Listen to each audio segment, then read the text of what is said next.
Pernahkah Anda merenung ya, mengapa Al-Quran itu punya kekuatan begitu dahsyat untuk menyentuh dan mengubah hati seseorang? Hmm, Apa yang akan Anda dengar bersama kami ini bukan sekedar uraian biasa loh. Ini bisa jadi ya awal cara pandang baru dalam hidup Anda. betul sekali. Kami Adi dan Dwi, dan ini penjelajahan Anda bersama 8 bit informasi berguna. Selamat datang di episode perdana perjalanan kita mengarungi kitab Allah, selangkah demi selangkah ya, dengan bahasa yang insya Allah mudah dipahami dan perenungan yang menyentuh hati. Ya, Jangan lupa ikuti channel kami dan aktifkan notifikasinya ya, supaya tidak ketinggalan pembahasan selanjutnya. betul sekali. Kita akan menyelami Al-Quran ini surah demi surah, menggali makna spiritualnya, terus cari contoh nyata dalam kehidupan, dan refleksi yang bisa bantu kita semua memaknai keseharian kita. Gitu. Hari ini kita mulai dengan surah Maryam, surah ke-19.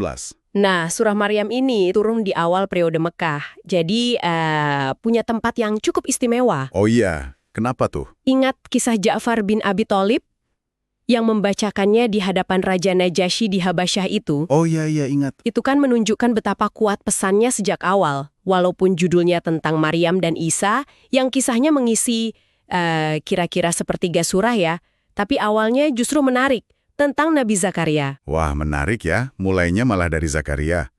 Doanya itu loh yang begitu lirih, personal banget. Di usia senja, istrinya divonis mandul, terus ada kekhawatiran juga soal siapa penerus dakwahnya nanti. Ini terasa, gimana ya, sangat manusiawi. Benar. Dan disinilah salah satu inti pesan surah ini langsung terasa. Kekuatan doa yang tulus. Bahkan ya dalam kondisi yang mungkin terasa putus asa. Dari Allah.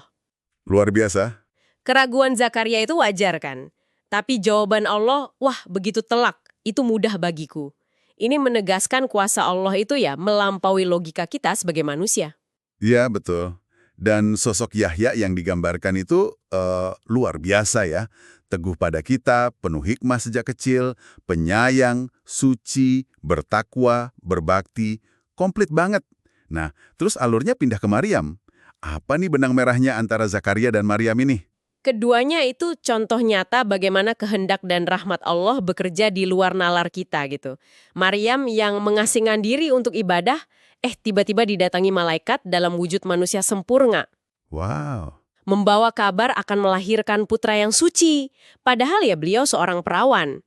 Pertanyaannya mirip Zakaria, bagaimana mungkin? Dan jawabannya pun senada ya, itu mudah bagi Allah. Sekaligus jadi tanda kekuasaannya dan rahmat bagi manusia. Proses kehamilannya, persalinannya digambarkan detail banget ya. Sampai momen putus asa di bawah pohon kurma itu. Betul. Tapi pertolongan Allah datang lagi dengan cara tak terduga. Ada air mengalir, terus kurma matang jatuh. Masya Allah. Ini menunjukkan bahwa dalam kesulitan paling puncak pun pertolongan Allah itu dekat. Nah, momen paling dramatisnya itu pas beliau kembali ke kaumnya, bawa bayi, terus dituduh berbuat yang tidak-tidak. Iya, pasti berat sekali itu. Alih-alih membela diri, Maryam hanya menunjuk pada Isa yang masih bayi. Diam, puasa bicara. Dan terjadilah mujizat lagi. Isa dalam buayan bicara, menegaskan statusnya sebagai hamba Allah, penerima kitab, nabi. Perintah sholat, zakat, bakti pada ibu, ini pembelaan paling kuat kan untuk kesucian Maryam? Langsung dari Allah lewat lisan bayinya. Tepat sekali. Nah, setelah kisah sentral ini, surah ini menegaskan kembali kebenaran tentang Isa. Beliau itu hamba dan utusan Allah, bukan anak Tuhan. Konsep kun fayakun, jadilah maka terjadilah, itu ditekankan lagi di sini. Penegasan yang penting. Lalu menariknya, surah ini menyambung dengan kisah nabi-nabi lain, tapi secara singkat. Ibrahim, Musa, Ismail, Idris. Oh, ada penyebutan nabi lain juga ya? Apa tujuannya itu? Ini untuk menunjukkan kesinambungan risalah tauhid. Mereka semua itu hamba Allah yang terpilih, yang tunduk, patuh. Bahkan digambarkan sampai menangis saat mendengar ayat Allah. Masya Allah. Ini jadi kontras sekali dengan generasi penerus yang disinggung setelahnya, yang justru menyia-nyiakan salat dan mengikuti hawa nafsu. Jadi ada peringatan keras di sini. Jadi ada polanya gitu ya. Kisah teladan iman dan mujizat, terus disusul peringatan buat yang menyimpang. Surah ini juga membantah keraguan tentang hari kebangkitan dan kesombongan orang kafir, kan? Benar, membahas itu juga. Dan di penghujung surah, ada janji yang indah sekali. Allah akan menanamkan mahabbah, Mahabbah. Apa itu? kasih sayang, rasa cinta di hati manusia bagi orang-orang yang beriman dan beramal soleh. Sekaligus penegasan bahwa Al-Quran dimudahkan bahasanya, sebagai kabar gembira dan peringatan, sambil mengingatkan nasib umat terdahulu yang binasa. Masya Allah. Dalam sekali ya maknanya. Dari keputusasaan Zakaria sampai mujizat Isa, dari teladan para nabi sampai peringatan bagi yang lalai, semuanya terangkum indah. Mari kita coba resapi sejenak ya. Puh dan rambut memutih, namun hati tetap teguh dalam mengingatmu. Kami datang padamu dalam kerapuhan kami. Sebagaimana engkau bukakan rahim yang terkunci dan lahirkan Yahya yang suci, bukalah hati kami yang terkunci, pikiran yang gelap, rumah yang hampa dari mengingatmu. Anugerahkan kami penerus yang membawa cahayamu.